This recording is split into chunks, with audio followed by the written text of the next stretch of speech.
let's research and find out how much each one of these watches is worth, because I'm curious to know how much money is worth on the table. So 3, 2, 1.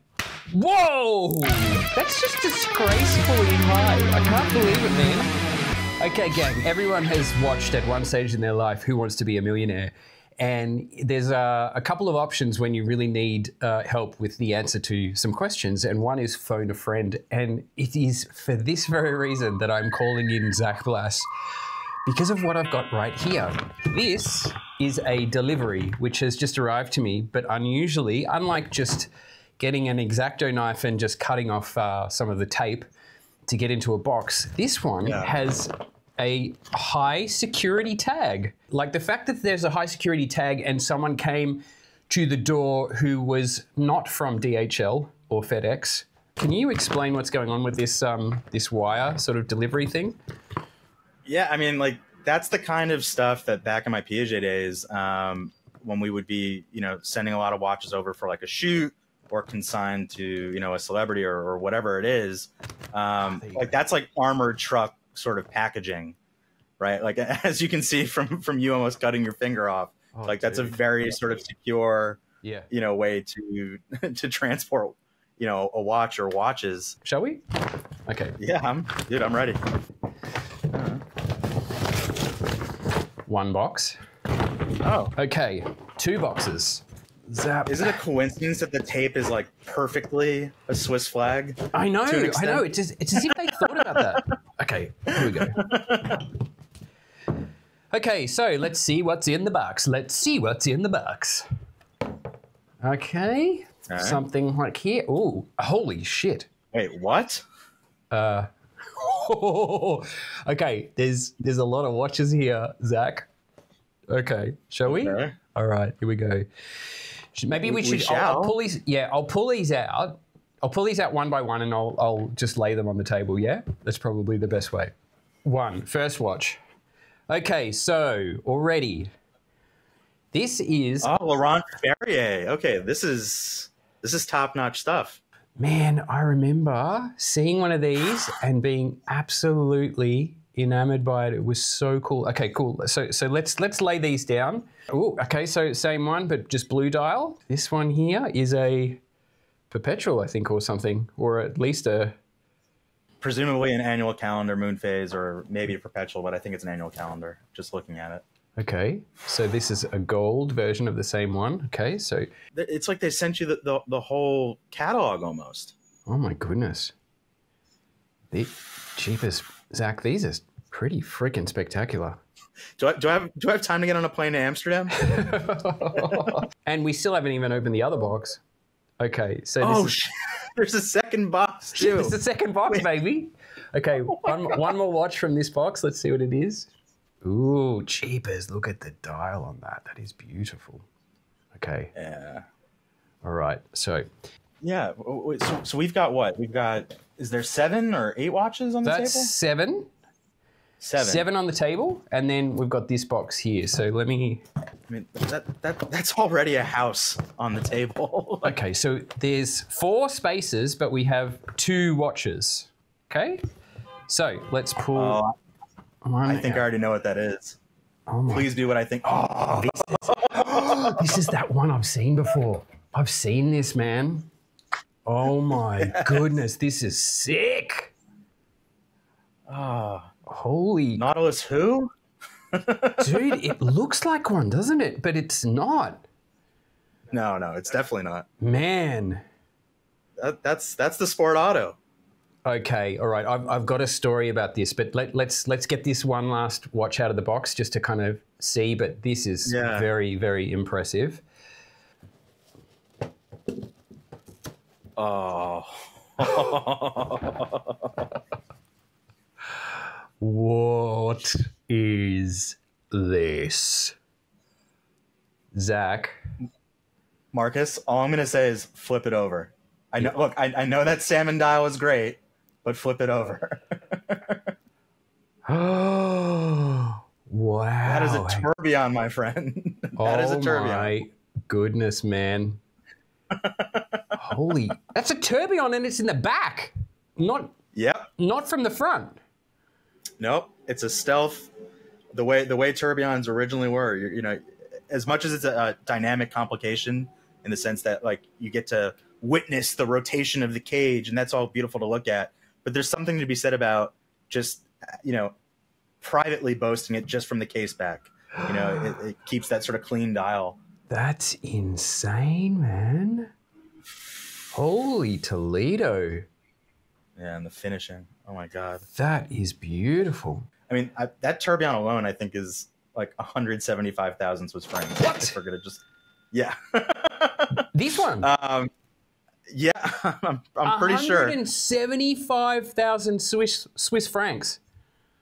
I'm pretty sure. We'll have to double check that later, but yeah, that's one of 9 watches on the table. So we're already almost at 200K.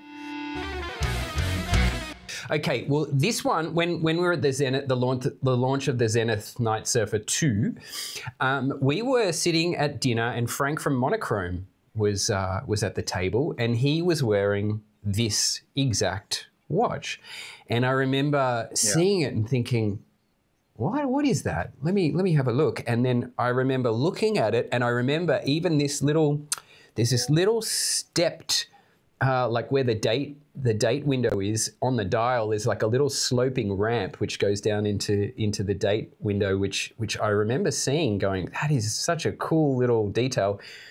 But there's something about this particular look in the watch. It's got this vintage vibe to it, but it still looks really robust, but it has complete and utter sport qualities to it. But I remember kind of thinking, jeepers, man, that reminds me sort of a little bit of a Nautilus, but it ain't. And I really like it that it's not a immediately recognizable watch. But now that I've got this in the hand again, actually, and you know what? Because I'm wearing my titanium Pelagos, as you can see here. And the Sport Auto is titanium. Yeah, exactly. So they're very similar in weight proposition, but there's, when I just... In weight, there's definitely stark differences between the two, not to knock Tudor. Yeah, okay. So do you know... All right, so I'm bracing myself. So what is this worth, Zach? Again, I'm just going off of memory here, so Marcus, you'll have to put the correct price if I'm getting this wrong, but I believe it's around the 50,000 mark, maybe a little bit less, maybe a little bit above. Wow. But it's funny you mentioned the Nautilus, because I'm going to jump in here and just sort of point out that Laurent Ferrier is not just a brand name; it's the name of the watchmaker who started the brand. Yeah. And Laurent Ferrier actually, for decades, I believe 4 decades, worked for Patek Philippe. Okay. And during his tenure there, which eventually led to him becoming the technical and product director, and I think he also worked in the advanced research department at Patek Philippe as well. Yeah. But he actually was part of the team that worked on the original prototype of the Gerald Genta Nautilus. Right. Now, that being said, while I can understand anybody saying an integrated bracelet watch with a blue dial makes them think of a Nautilus, like, I think we can both agree that the more you look at this watch, like, they're very different designs. Yes. You know, like in terms of the bracelet, like there's very distinct elements at play here. Yeah.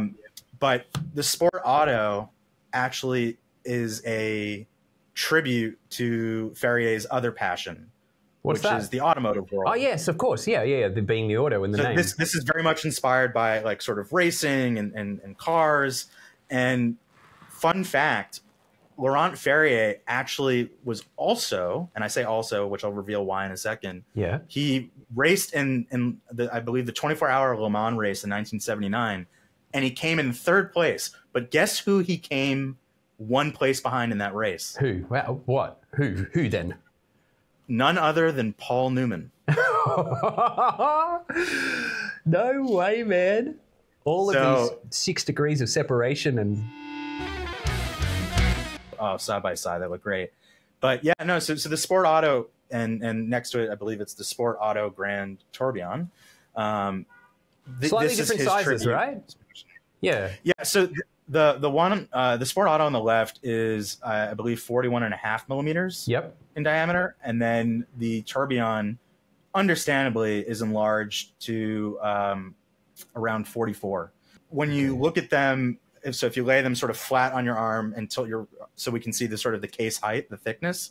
I don't think the Tourbillon is all that much thicker than the simple automatic.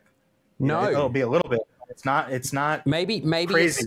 maybe a little sniff, maybe a sniff higher, but not much. Yeah. But and that's in part because the Sport Auto with the blue dial is a micro rotor automatic, and Laurent Ferrier is very well known for these really well finished micro rotor movements. The Tourbillon is hand wound, so anytime you have manual versus automatic, you'll have a thinner wristwatch. But that being said, a micro rotor automatic is a solution to keep a watch thinner because you're embedding the rotor within sort of the plane of the movement itself. yeah, Whereas normally a full rotor resting on top of a movement would add thickness. Yeah. But either way, it's still incredible. Interesting. And how long have Laurent Ferrier been around for? Like, when was their kind of claim to fame? The brand was founded in 2009, but I would say by the 2010s, Laurent Ferrier was very much on the radar of like veteran independent watch collectors. And to be clear, this is a company that produces like hundreds of watches per year, by my understanding. Only hundreds, literally hundreds. I believe only hundreds. These are, whether they're limited edition or not, very scarce pieces. This is not Rolex making 1 million watches per year. No. Which would explain in part why these watches are priced the way that they're priced, right? The bracelet on this and the way it integrates is just stunning. But it's this butterfly clasp when it closes. I love how there's no straight join connectors. Normally a butterfly clasp comes together and you can see that join, but this is like, it just makes it one seamless bracelet. Yeah, it's very classic in that way in terms of having what I think we would refer to as the hidden clasp. Yep. Because also when you close it, it's not like there's a Laurent Ferrier sort of logo, right? So it just seems like one seamless bracelet. Yeah, correct. Yeah, that's exactly right. Yeah, there you go. The only Laurent Ferrier thing is on the inside of the butterfly clasp there. Yeah. I remember when I saw this, when Frank had it and I was having a look at it, I remember thinking to myself, man, that just feels like a grown-up sports watch. Like, as in, once you've kind of graduated through, you've gone through your sort of more accessible brands and things like that. And when you want to end up somewhere where it's not necessarily what everyone's got, this to me is standout. Like, to me, I would opt for this over a Nautilus any day. It just stuns me about how beautiful this design is, but that it's under the radar. It's not necessarily like a screaming out to everyone, hey, look at this timepiece. But you can imagine, if you had the nuts to sort of, wield a $50,000 beater on your wrist every day, I imagine this would be extremely optionable. Yeah. to put it in a bit of a crude way, like the other sort of like well-known names in this category, that's when you're around as a bachelor. Yeah. But that's the watch you settle down with. Yeah. Like that's and we keep making the comparisons to Patek, and I want to stress this, but when you look at the movements on the Sport Auto or variations of it, and then you look at movements like the one that's in the Nautilus, this is finished to, dare I say, a much higher standard. Not even a higher standard, a much higher standard. Really? Anybody who works for the brand. Man, sorry to interrupt. Yeah. I'm gonna hold this against my my microphone because this has the best sound winding it, man. Hang on a second. Oh, the winding sound? Yeah, listen. Here we go. Oh man. That's so satisfying. It sounds so clicky and just very solid, kind of like a BMW car door being slammed shut. Like, that's insane. But what is this hand wound? No. Oh my goodness, this is even more. This is the hand wound, of course. So I'm going to hold it to my radio mic here because, yeah, Zach, you probably won't hear, but we'll do it in post. Here we go. Yeah. Oh my goodness.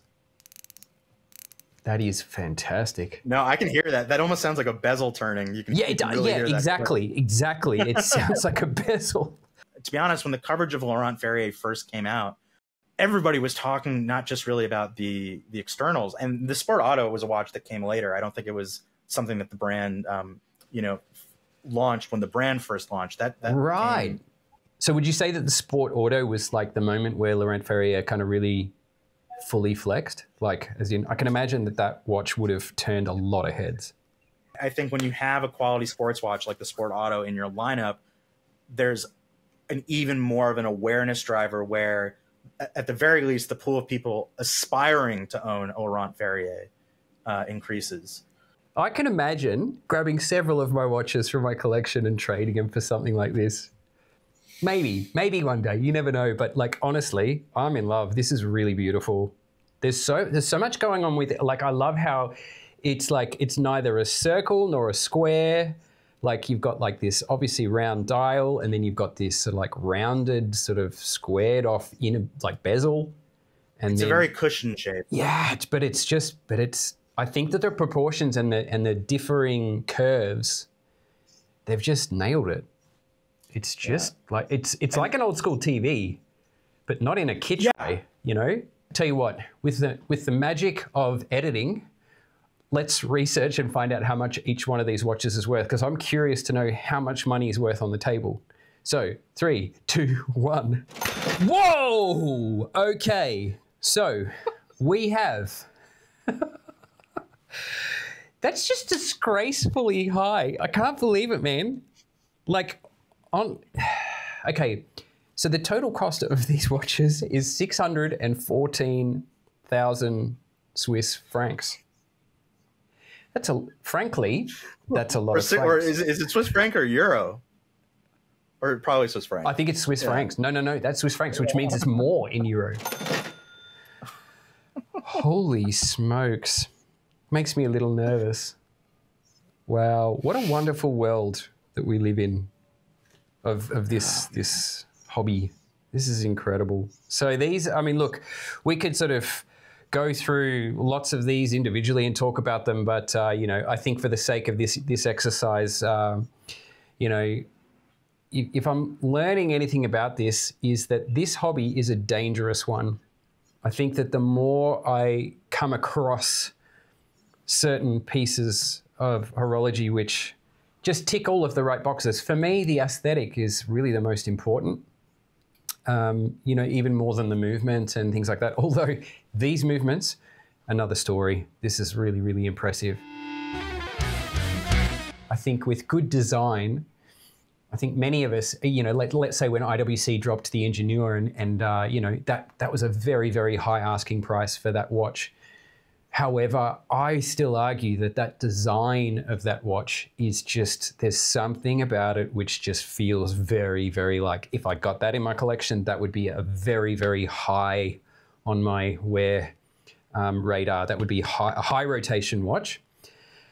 And in the same sense, it's holding its value too on the secondary. Is it? Because they're not pumping them out. Like they knew exactly what they were doing in terms of, we're going to set this price and not make it, that there's a ton of these out there just flying around. So I actually, like, now it seems like they've done a great job with how they're managing that collection. But that's IWC. We're talking Laurent Ferrier. Yeah, no, this is very true. But what I would say is like, because I sometimes it gets me a bit upset when people jump straight to that price, like looking at how much something costs and then just slamming it down. Because they probably can't afford it anyway. But just slamming something because, especially arguing price and talking about, why is it so expensive based on that movement? I'm like, hang on a minute. When did we give up talking about design? I mean, it doesn't matter how good the movement is. If the design and aesthetic of a watch is shit, no one's going to buy it. Just as simple as that. Yeah. So, the funny thing is, I once I can't believe I'm telling this story. Tell me. I was once, so there's an app called Bumble. Okay. Okay. Yep. And Bumble is like, the best way to describe it is it's a much more composed Tinder, right? Like it's a, like dating or whatever. Okay. Yeah. Yeah. And I nice. So I matched with this girl, and I could tell from one of the photos in her profile, like that she actually had some connection to the world of watches, but like her sort of gig was in, let's say, finance.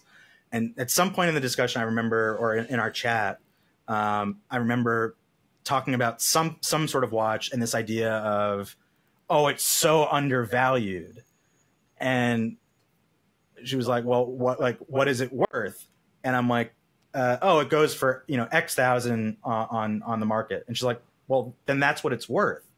Right. So all the time when we talk about, very true. Oh, this is so undervalued, or so this, it's like every value assigned to something is what people are willing to pay for it. The romance and our collecting preferences and our sort of educated analysis might dictate when something is under or overvalued.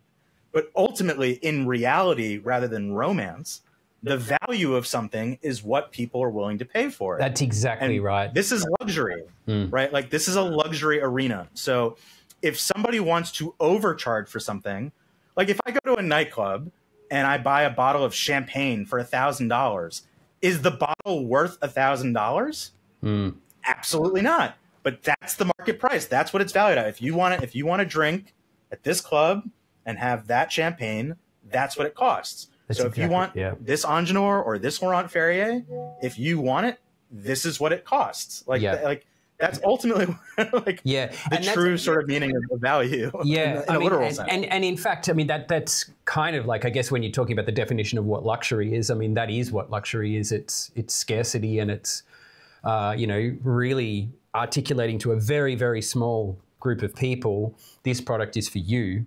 A, because you can afford it. B, because you really appreciate high design and you don't want to wear or have the same thing that everyone else has. So that's going to cost money. So from that perspective, if I look at this Laurent Ferrier, I mean, I'm disappointed that I can't, just go out and buy it easily. I would have to trade my entire collection to get close to it, but nonetheless, I don't know. One day, you never know. I might go down that sort of path. But I do appreciate design, and I do think that as watch enthusiasts getting more and more into this game, I think we have to keep coming and reminding ourselves exactly what you just said, Zach. What is market value? And can we stop talking about the fact that this movement off the shelf only costs X amount, so therefore the watch should be super cheap? It's just like, that doesn't make any sense at all. It's about, to me, it's about this design approach first. Like that's the first thing that stops you when you see the watch, is like the overall aesthetic of it. Like when we saw that big Ingenieur, big printout or whatever at Watches and Wonders on the back wall, I mean, it's just a stunning piece of engineering. I don't think people need to stop making these comments. I think people just have to stop holding that to the weight that they hold them. Right? If you don't want to buy a watch with an ETA movement over a certain price point, that's totally fine. It's your prerogative. You do what you want. But let's not call something a bad watch. Like I think, for example, if we're talking about the Angenour, nobody said it was a bad watch. People just felt that it might be a bad price for it. Yeah. But ultimately, what's bad is not dictated by a group of vocal collectors saying, oh, we think it should be priced lower. If you can sell something for a certain price, which IWC has been able to do, then it's not an issue. Now, these watches are priced, rather, when I say high, I'm not saying that they're too high, right? Like these are at a minimum 5 figures, typically like in 30 or more, right? Yep. And this is very in line with the pricing strategy that you would find from a brand like Patek Philippe, which this is the quality that we're playing at. Which one of these? Look, if you were to think of out there, if you were to pick any one of these particular watches, which one are you going to go for and why? Maybe you can even articulate, style-wise or sports-wise. But yeah, this is, I I'd be curious to know. Why don't you let me and Zach know in the comments below? And for safety there, I'm gonna push you guys even further. Which one would you pick alongside a Sport Auto? Because I suspect that like 90% of you watching this would just cop out and say, I'm taking the sports watch, which fair play, it's beautiful. So alongside the Sport Auto, what's the one other watch that you'd complement that with? Very good. That's what I would challenge you guys with. Yeah, I like that. I like that articulation. Yeah. No, this is really good. Hey, guys, if you have not yet thought about liking or subscribing, please do, because it does make a difference and it encourages us to make more great content just like this. But yeah, get amongst it. Let us know your thoughts. We're really curious and interested to keep the conversation going. But Zach, sayonara. As always, I'll see you on the next one.